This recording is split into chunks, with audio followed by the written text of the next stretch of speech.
forward.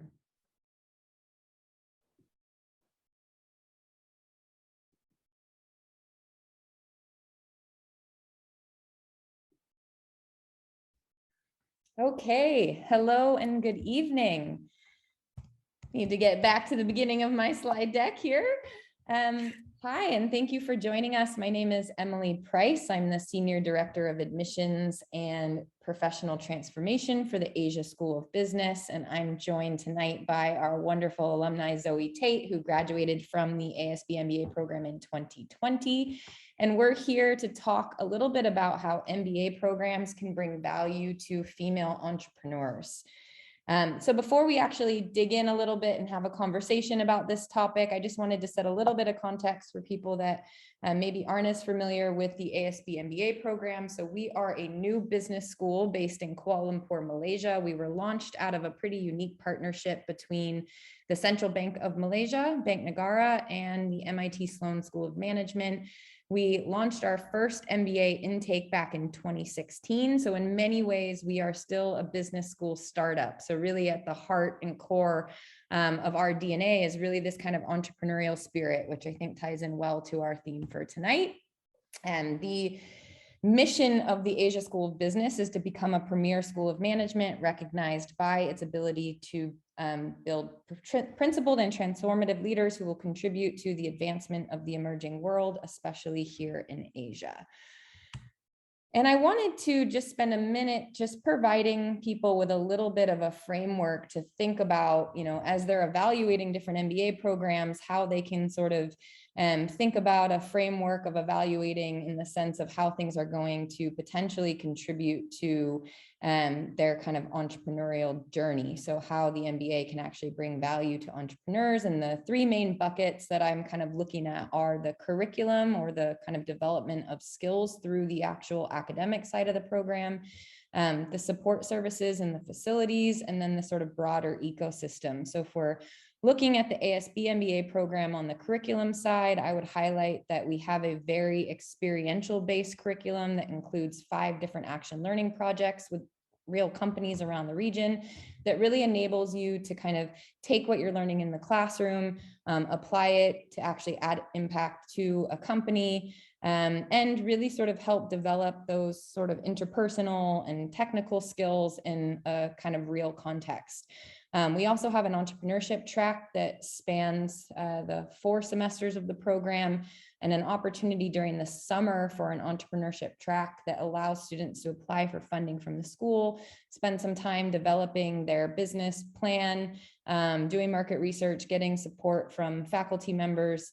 And then we also have the kind of entrepreneurship essentials, which is embedded in the core curriculum. So these are the sort of core classes that you're taking that are sort of, I guess, conducive to the theme of entrepreneurship and intrapreneurship. So that would include things like human-centric design thinking, discipline entrepreneurship with MIT Sloan's Bill Aulette, and a new product development course. When we're thinking a little bit about the support services and the facilities, I would highlight that our Innovation and Entrepreneurship Center is headed by our faculty director and Senior Associate Dean, Professor Loredana Padurian. We just actually opened our brand new sort of state-of-the-art campus last January, which includes one of Asia's largest maker spaces, the ASB Fab Lab. We have a student-led innovation and entrepreneurship club. And we're also hosting a number of different sort of competitions, Makers Fest, speaker series, technical workshops throughout the year that are helping sort of foster and enable our potential entrepreneurs within the community. And then if we're thinking about the sort of broader ecosystem, the mission of our Innovation and Entrepreneurship Center is to catalyze a culture of innovation and entrepreneurship amongst our ASB students, our faculty, our corporate partners, and investors through an interconnected and action-based initiatives in both Malaysia and beyond. So sort of trying to connect those dots with the different stakeholder communities within the ecosystem to really help give our students more exposure. We also, can think a little bit about the ASB and the MIT alumni networks. All of our graduates at ASB receive affiliate alumni status with MIT Sloan. And currently we're tracking at about 12% of our alums are sort of active entrepreneurs running their own companies. Just a sort of quick visual in terms of what the program sort of outline looks like and how those sort of action learning projects and entrepreneurship treks sort of fit into the different semesters. And the other thing I'd sort of highlight here too is that about 40% of our student population are females. I mentioned Professor Loredana Padurian, who heads our Innovation and Entrepreneurship Center. She has started multiple businesses herself.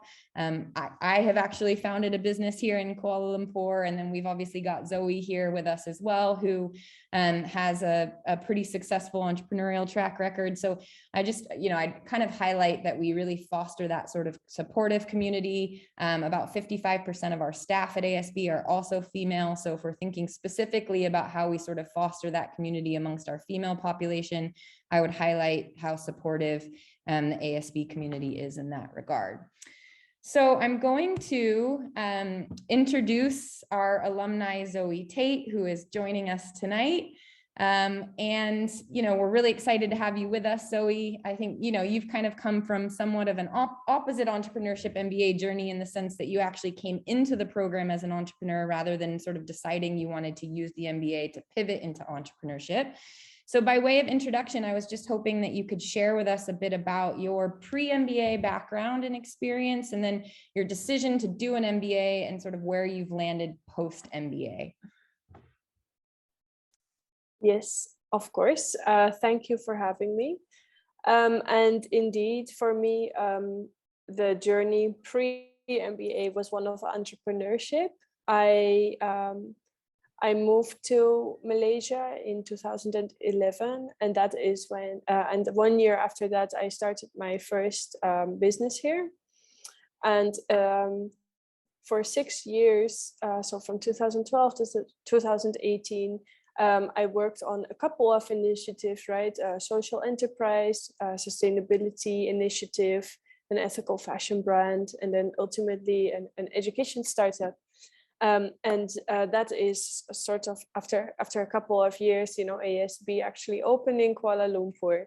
And once I got to know about it, I thought it was really excellent school. So I thought this will be, fantastic opportunity for me to upskill myself. And I actually got to know about Asia School of Business through the action learning engagement, because our ethical fashion initiative was a host for one of the action learning projects. So after understanding what the students did and working together with them for a while, I thought, okay, this is definitely the next step for me. So then I did the MBA, of course, full-time student from 2018 to 2020. And after that, I joined the United Nations Capital Development Fund, which is sort of an intersection of financial inclusion and market development, and of course, United Nations general mandate of pursuing the SDGs. But it's still sort of finance heavy, and that's definitely a result of taking the ASB MBA. So that's where I am today. Great, Zoe. And I guess how would you describe your entrepreneurship journey at this point? Are you still involved in the businesses that you were running prior to joining the MBA? And also, I know you even hosted a panel today as part of your role on entrepreneurship. So I'm sure there's still sort of a connection to the topic and the theme and sort of fostering the community, but just want to know a little bit more about sort of where you're at as an entrepreneur now at this point in your life. Yes. Yeah. I think as an entrepreneur, it's almost impossible to sort of fully step away from that, right? So of course, I always keep an eye on what's going on with my startups, which are luckily still running until today. And in my role, the program that I'm helping to execute in the Pacific region has a big component that is dedicated to inclusive innovation and consumer empowerment. And I really see an opportunity to sort of promote entrepreneurship in there as well. So I'm working with incubators, and I'm working with governments on policies to support that ecosystem, right, of entrepreneurship. That's fantastic. Great. So, as I think you're pretty well aware, part of ASB's recruiting strategy is to look for unconventional MBA talent. So, meaning we're not just looking for people with really traditional corporate resumes or coming from really, I think, kind of traditional industries that you might see in a lot of MBA programs. Can you talk a little bit about the impact of having sort of unconventional classmates and entrepreneurs like yourself in the class as part of the sort of MBA journey at ASB? Yes, I think you're right. It starts at the gate, and that's where it started for me, right? As an entrepreneur who's never sort of had a formal employment contract or doesn't have that typical resume, right? Just being considered and being admitted into the program already makes a big difference to the whole class composition. So I think it's important because ASB seems to select more on attitude and potential, right, rather than necessarily what's on the piece of paper. And I think that's a good step. What happens is that you then really get a mix of people in the class who have different experiences, and I think that's really relevant for Asia as well, because the market here just looks a little bit different than maybe in some of the other countries where an MBA is more common.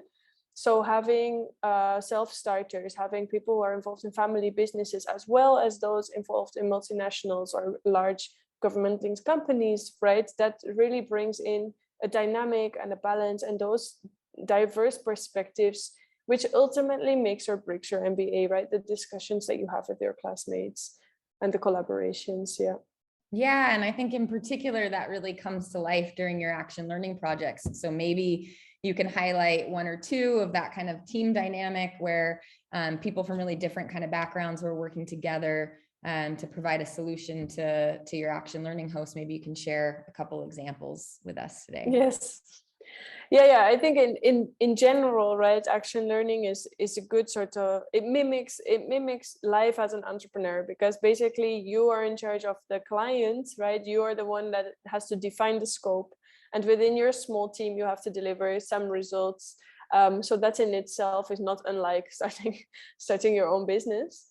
I think it was great for me in my action learning projects to work with I was often working with people who also had an entrepreneurial background, and that's very easy, right? Because those are your classmates that are thinking bigger picture, are thinking like sort of more business development, more A to Z, more what are we going to deliver, how are we going to position it. But then if you have certain classmates who are more used to working in large corporate companies, they are they just have a different approach, different style, different attitude towards the work, right?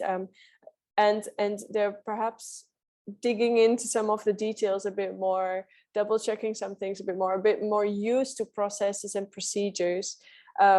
We did one project advising an e-commerce platform in Myanmar, doing a market entry strategy for them, and definitely we had a 50-50 split where two of us were entrepreneurs and two of us had more traditional backgrounds, and I think that really balanced out the project at the end of the day. And both in terms of your final deliverable, but also in terms of your own learning experience, right, in that collaboration, because as for me as an entrepreneur, I hadn't worked with those types of personalities before, so you learn a lot as well.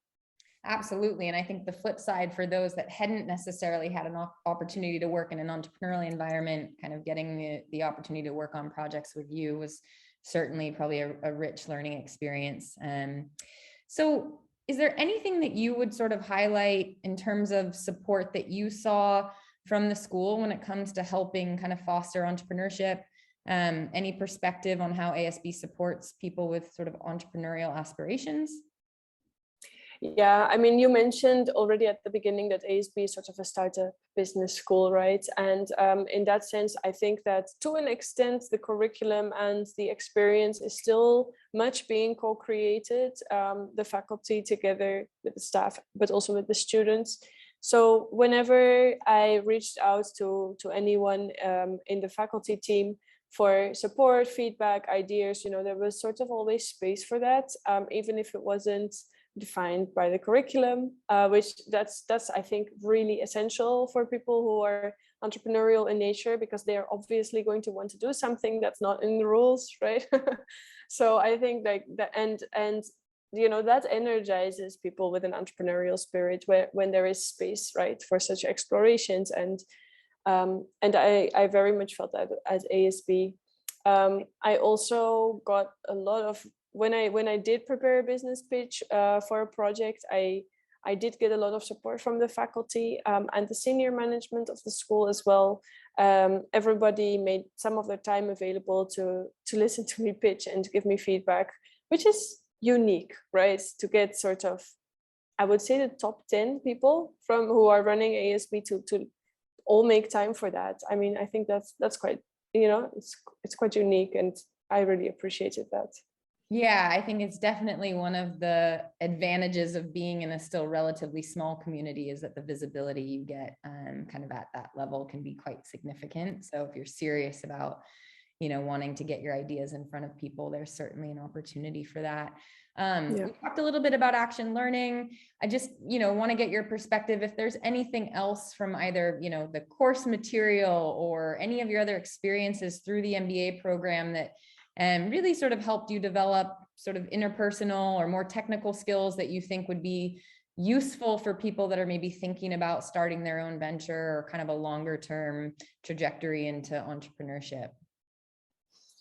Yeah, well, I think generally sort of the core content that you pick up through an MBA is essential, right, for running your own business. Just sort of all of those basics of finance, operations, marketing, branding, like that is just invaluable, great toolkit to have. But we did also have, of course, some dedicated classes that were more tailored towards entrepreneurship. I think you highlighted them earlier. I like the one that we did in MIT. You know, after the class, more and more it started dawning on me how much of an impact it had made, because actually having a sort of disciplined approach to entrepreneurship is something that I had personally not experienced before. So that is something that I come back to often, just in terms to help me structure my thought and the journey, right? The process of creating a successful venture. There are definitely some hacks, and it's also fun to sort of reinvent the wheel by yourself and make some mistakes along the way, but you know, that's not always where you're at and what you're in the mood for. So learning some real tools, processes, and strategies for starting up your own venture, you know, it's really going to give you an advantage. Yeah, I think those are great points. And I think it's important we're also realistic, because I think people that, you know, have the potential itch, but they're not entirely sure what that looks like yet. And you know, that might sort of develop through the process of some of these courses and some of the interactions that they have with other people in the program, and throughout the kind of whole, I guess, all the people that they get exposed to through the program. But for somebody that's maybe a little bit unsure, they're not totally ready to take the plunge into entrepreneurship, what do you think are some of the gaps really in the MBA experience specifically, that you think, you know, aren't necessarily conducive for somebody that's pretty serious about kind of heading down the entrepreneurship track? Is there anything that stands out as, you know, something we should acknowledge as, you know, maybe not exist in this part of the MBA that, you know, we would want to highlight to people as well? Well, starting your own business is, you know, there's the whole strategy and vision and whatever. There's that part, right? The fun part. There's also the admin part and the registering your business part and the getting the right visa thing, right? Registering for tax and all of those things, which is a little bit more cumbersome. And you know, depending on where you want to do it and what your nationality of origin is, it can be challenging to navigate. In Malaysia, there used to be a number of initiatives. I'm not sure what the current status of those is, considering COVID.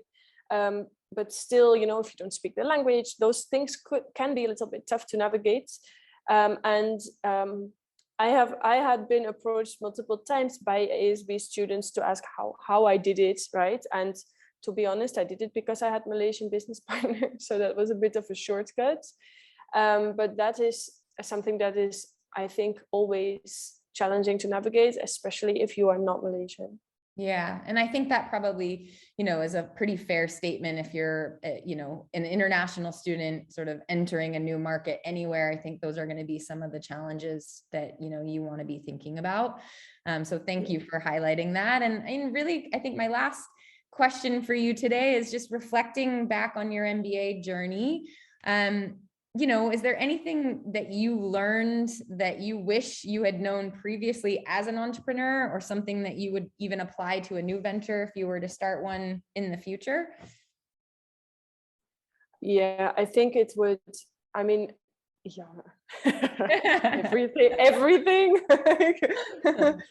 I think, first and foremost, I think it would have to be like those sort of templates and strategies for actually planning and scaling a business. Maybe, those were extra helpful because I went through the whole process of entrepreneurship before. So I really know exactly how those strategies could help me so much. But also, in the MBA, you learn about how industries move, right? And how things work on a global level. And those might be things that you don't get exposure to when you're starting up small venture somewhere, right? So having that broader view and bigger understanding of industry level things, right? Can that, I think, also is just helpful, for context, and helps you think and focus and strategize. Absolutely. That's a great point. Thank you so much, Zoe. So I think we're at our end of questioning at this point. We don't actually have, any questions to answer from the chat. So I am essentially going to wrap up by just sharing a couple ways that people can connect with us. So, if people are interested in learning more, we're actually hosting an event tomorrow night, a webinar with Professor Loredana Padurian, specifically on entrepreneurship at ASB, with a couple other of our current students who are sort of on the entrepreneurship track. So that should be an interesting event for those that are interested. You can get more information using this QR code here.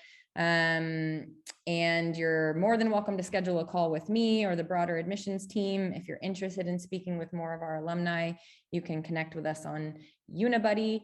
And finally, some of our social media codes are here as well. If you're interested in connecting with the ASB community, all of these platforms, you're more than welcome to connect with us there. So I think that is that's a wrap for us today, Zoe. I just really want to thank you for your time and your insight and all of your contributions to ASB. And thank you for joining us tonight. Thank you for hosting me. All right. I am going to stop the recording.